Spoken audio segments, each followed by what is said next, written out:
Ja, Freunde von Ackerbau und Viehzucht und des behaglichen Wohnambientes. Ihr werdet es am Ton schon hören. Der bunte Onkel dreht heute Indoor.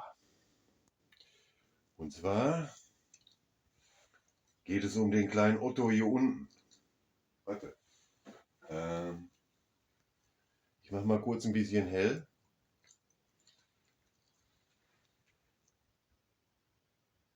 So. El Camino. Oder wie das da heißt. Ich weiß nicht. Vielleicht können die Norweger mir mal unten in die Kommentare schreiben, wie es richtig ausgesprochen wird. Grüße gehen an dieser Stelle raus an den Michael. Sieh zu, dass du nicht unter die Räder kommst im Winter. Ich wohne ja hier ohne quasi Strom und diese, wie heißen diese Heizung, Gasheizung oder sonst was da. Ich komme jetzt nicht auf den Ausdruck. Zentralheizung, so. Deswegen habe ich hier sozusagen meinen, falscher Knopf, so, meinen Zentralkamin. Das ist eben so ein kleines Teilchen nur, 30 cm tief, 20 breit, 20 hoch. Kaminrohr oben drauf, 6 cm im Durchmesser. Und draußen gehen 2,50 Meter Kaminrohr senkrecht hoch. So, und bisher habe ich immer hier mit diesen 11 Kilo Gasflaschen schon mal ein bisschen warm gemacht. Habe aber überlegt, hast ja den Ofen, warum nicht nutzen? Ist ja nicht die dümmste Idee, ne? Holz ist auch bergeweise da, trocken etc.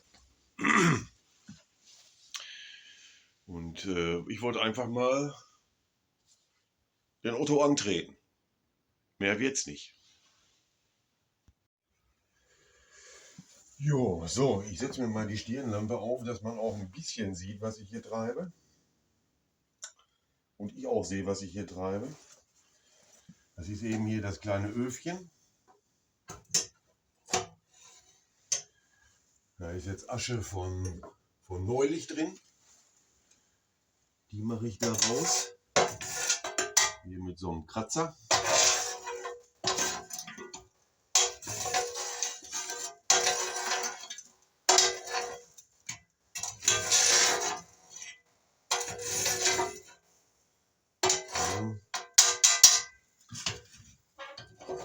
Kehrblech drunter, damit man nicht komplett unnötig hier rumsaut. Kratzer wieder da oben hinhängen. Kehrblech kippen wir gleich draußen aus. Dann habe ich hier halt immer eine Kiste nebenstehen. Da habe ich hier das ganz dünne Holz drin, den Grillanzünder, etwas dickeres Holz, aber nicht wirklich dick, und größere Stücke. So, ich lege immer auf so ein Holzbrettchen den Grillanzünder. Das Ganze kommt in den Ofen. Und dann schon mal ein rechts.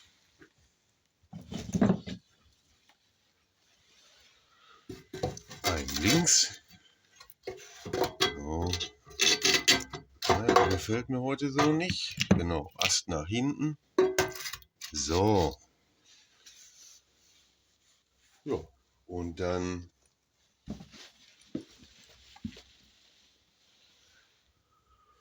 Feuerzeug nehmen.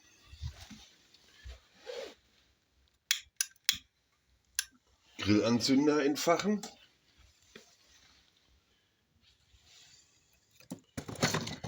Das Kleinholz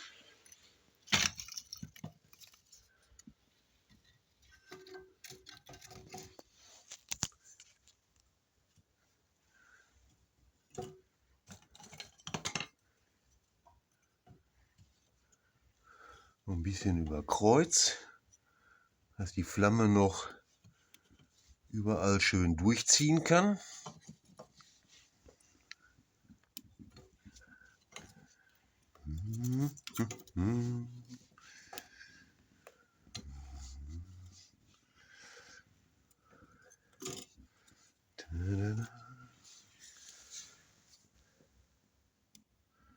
Ja, das war jetzt letzten Endes schon der ganze Zauber. Lasse ich jetzt anbrennen. Und da zu Anfang immer so ein bisschen Rauch hier oben, ich sag mal an der Kante in den Wohnraum zieht, mache ich das Türchen zu und unten die Belüftung eben. So ist geschlossen. Ich mache sie auf. Wobei ich die eben immer aufhabe, weil der Ofen dann, oh, schon mal das Stativ dahin stellen, der Ofen einfach besser zieht. Das geht jetzt hinten aus dem Ofen 40 cm senkrecht hoch, Edelstahl. Dann kommt der Knick, auch Edelstahl. Und hinten raus geht ein Rohr, das ist ein verzinktes Fallrohr von der Dachrinne. Außen ist dann nochmal so ein Knick, der geht natürlich dann außen nach oben. Und da drauf sitzen nochmal 2,5 Meter von dem verzinkten Rohr, dass der Kamin oben, der Ausgang, wir gehen gleich draußen gucken, über die Höhe der Hütte hinausgeht und der Wind eben den Rauch ordentlich mitnehmen kann.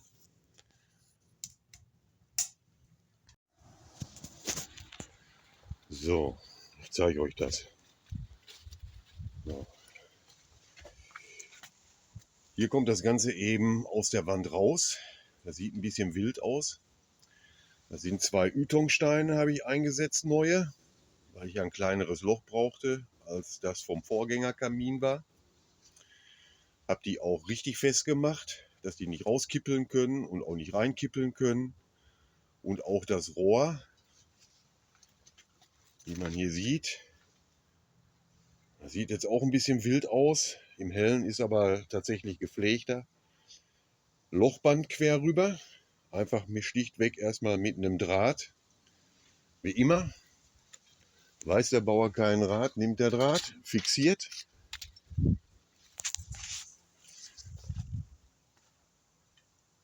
Und dann geht das eben 2,5 Meter hoch. Ich glaube, man kann es gerade leider nicht gut erkennen. Kommt ein bisschen Qualm oben raus. Ne, sieht man nicht, schade. Ist aber auch nicht schlimm. Es ist auch nur minimal. Ah, jetzt kann man es etwas erkennen. Mehr wird es aber auch nicht werden an Qualm.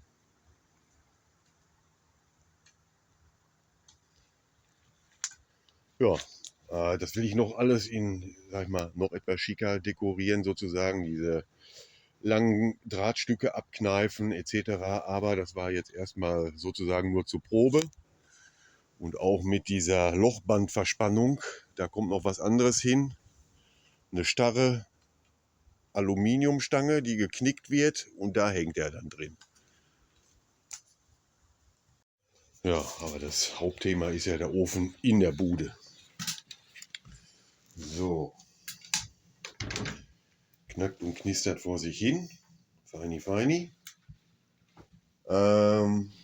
So, Sekunde mal eben. Kurz die Uhr nehmen. Nicht, dass es wieder heißt, der Junge bescheißt doch. So, wir haben jetzt auf dem Thermometer 14 Grad.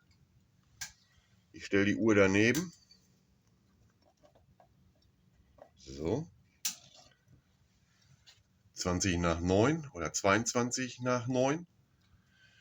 Und ich würde sagen, wir gucken einfach mal, sagen wir mal um Viertel vor 10. Das sind dann 20 Minuten. Wie viel Grad dann hier drin sind.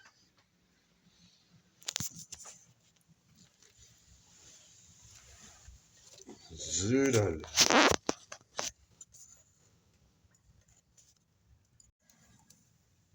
Ich habe jetzt zum Beispiel auch eben hinter dem Kamin, wie man sieht, diese Ytongsteine, 75er. Wie gesagt, oben durch die Wand, das sind 50er. Und an der Seite flach aufgestapelt 100er. Das hat den Sinn, a, dass die Wand hinter dem Ofen, die aus Holz ist, kein Feuer fängt. Die sind nicht feuerfest, aber relativ oder hitzeresistent, so muss man sagen. Und die speichern eben, die nehmen jetzt die Wärme auf und speichern die über Nacht. Und deswegen sind eben da 1, 2, 3, 4, 5, 6, 7. 7 von den Steinen aufgestapelt. Und ich könnte hier sozusagen zu der Hundedecke rüber eigentlich auch noch mal welche hinlegen, weil nach 10 Minuten am Ofen wird es auch dem Hund dazu warm, der eigentlich eine Frostbeule ist. Und weil letzten Endes die Temperatur, die Raumtemperatur regle ich einfach nach dem russischen System, indem ich die Tür aufmache. Also nicht hier die Kaminofentür, sondern meine Eingangstür. An dem Ofen, den könnte man rein theoretisch unten über die Sauerstoffzufuhr regeln, wie man sieht. Ich lasse das aber auf, weil wenn ich dem Ofen oder wenn man dem Ofen den Sauerstoff abdreht, lagert sich in dem waagerechten Rohr, das nach außen rausgeht, und auch in dem senkrechten Rohr, das außen verbaut ist, lagert sich Ruß ab. Und das passiert nicht, wenn ich dem Ofen volle Pulle Sauerstoff gebe. Dadurch verbrennt zwar das Holz wesentlich schneller, aber wie gesagt, ich habe draußen so viel liegen, da werde ich auch die nächsten 3 Jahre mit heizen können, ohne dass ich irgendwie in Schwulitäten komme. Wie gesagt, das sind alles eben so schöne klein gehackte Stückchen. Ich mag das gerne so klein, auch wenn die schneller wegbrennen. Es ist genug da und es kostet mich nichts. Deswegen gebe ich hier einfach Vollgas.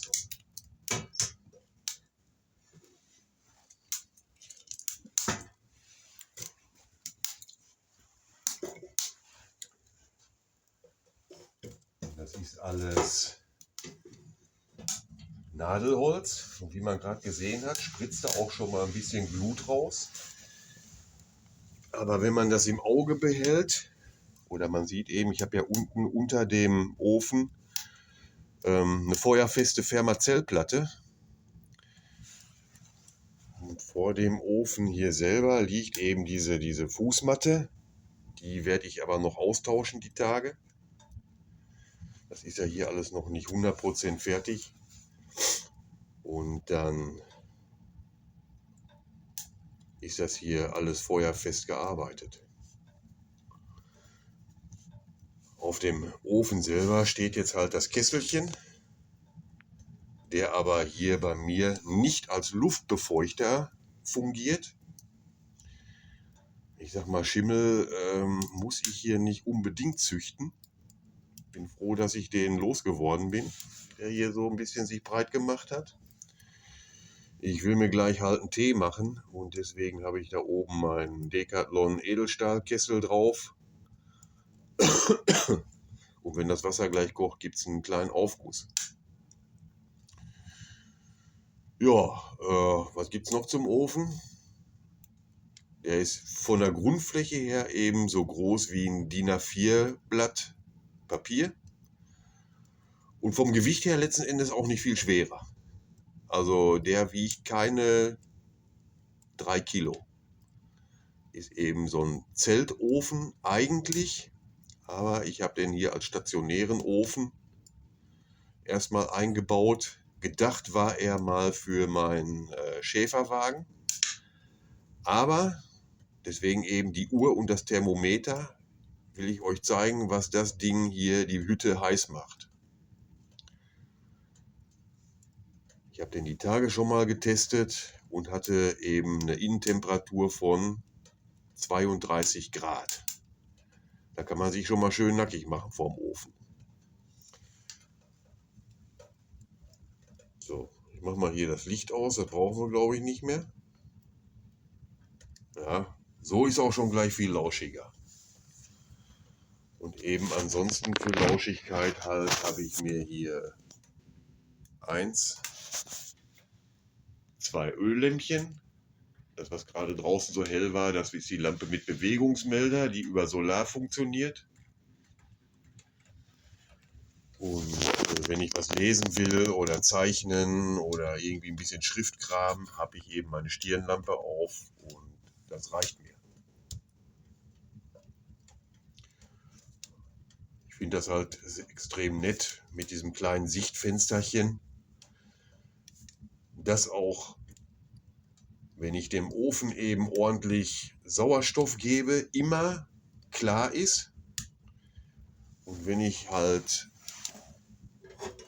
das Ganze hier reduziere, die Luftzufuhr, dann wird er gleich ziemlich zügig schwarz, weil sich auch da eben Ruß absetzt, der in dieser Einstellung einfach sich nicht bildet bzw. wegbrennt.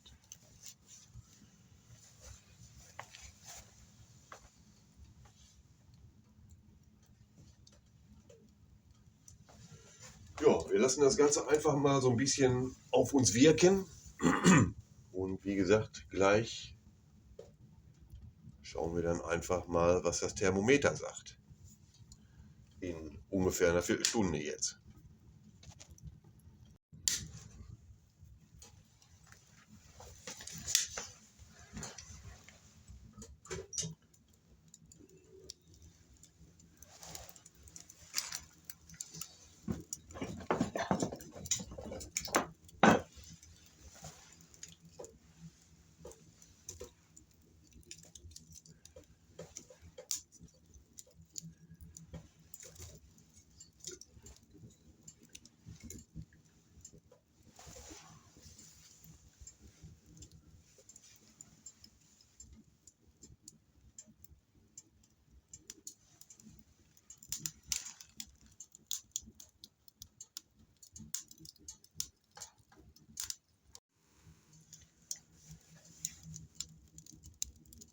Das Schöne meiner Meinung nach an dem Ofen ist eben, er macht eine schöne Wärme, im Gegensatz eben zu diesen Propan-Butan-Gasflaschen.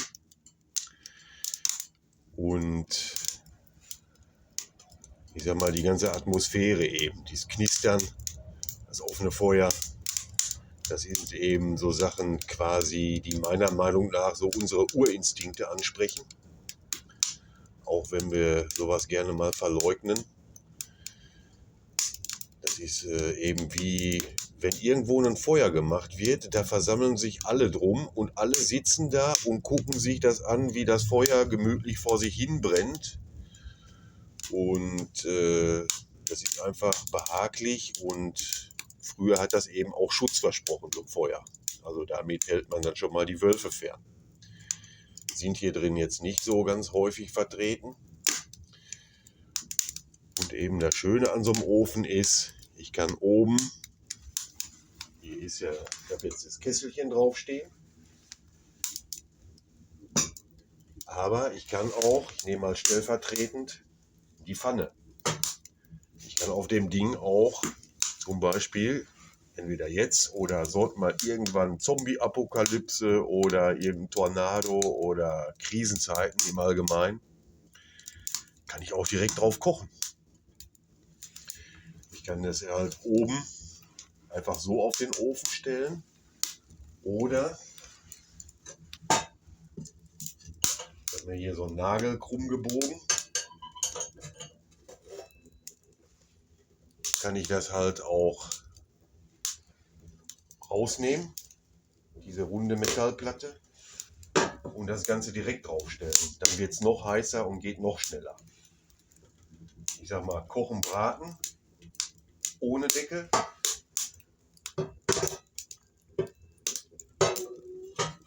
Warm halten und sachtes Garen mit Deckel. Ihr wisst, was ich meine.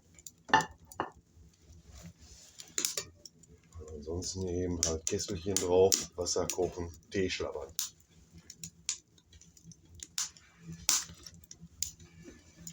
Auch dieses Teekesselchen, der hat 1,5 Liter, ist für gewöhnlich innerhalb von, wenn der Ofen eben heiß ist, innerhalb von 5 Minuten maximal kocht das. Mit der runden Abdeckung oben drauf. Also wer so ein Gartenhaus hat und Holz und sich beim Hacken nicht die Schienbeine oder Hände zerlegt, für den meine ich, wäre sowas halt eine gute Sache. Und wer sowas nicht hat, aber sowas mag, ist herzlich willkommen, abends eine Runde am Ofen sitzen. Bärenfell für davor ist selbst mitzubringen.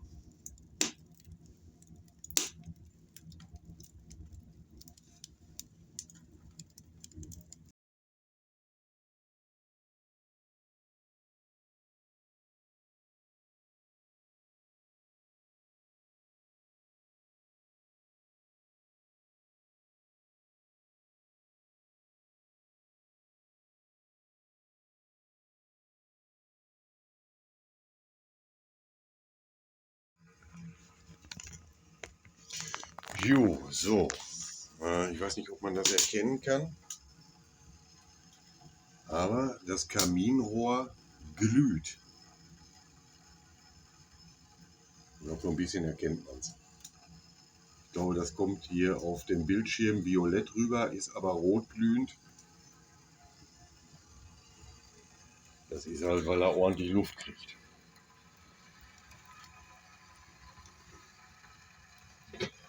Und wie man hört,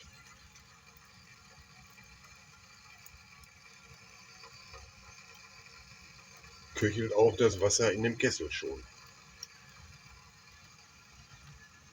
Und da wollen wir mal kurz schauen. Ja, ah, passt ja. 9:45 und wir haben 22 Grad. Da kann man nicht motzen. Also innerhalb von 20 Minuten um 7 Grad gestiegen die Temperatur. Und ich schätze, wenn ich jetzt weiter Gas gebe da an dem Moped, dann ist um 10 Uhr haben wir die 30 Grad erreicht. Oder kurz nach 10. Das ist mir persönlich aber ein bisschen viel, ehrlich gesagt. Deswegen russische Klimaregulierung, Tür auf. Wobei der Dackel denkt sich auch, ey Doofmann, lass die Tür zu. Na Röschen? Der Papa, immer macht er so einen Unfug.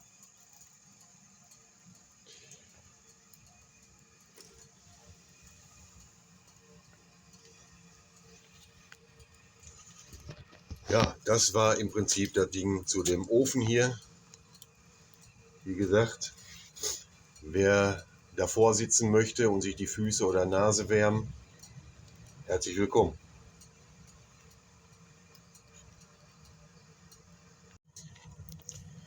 Ja, wie gesagt, das Wasser kocht und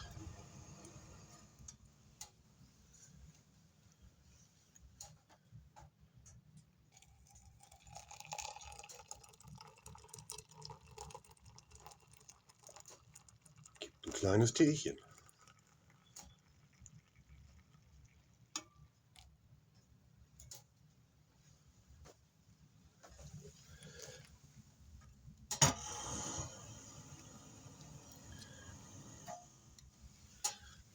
Wobei, wir wollten ja die Luft nicht befeuchten.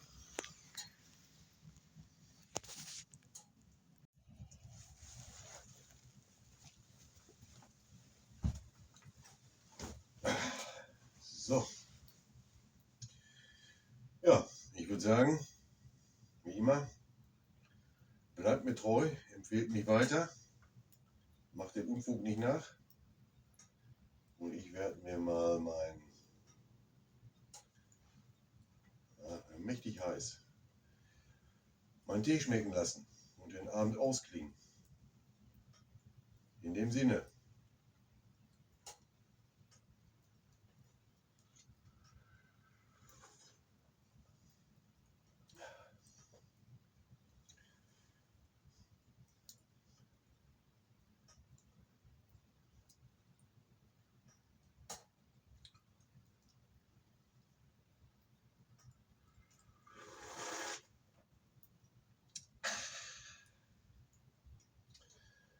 Das perlt aber auch.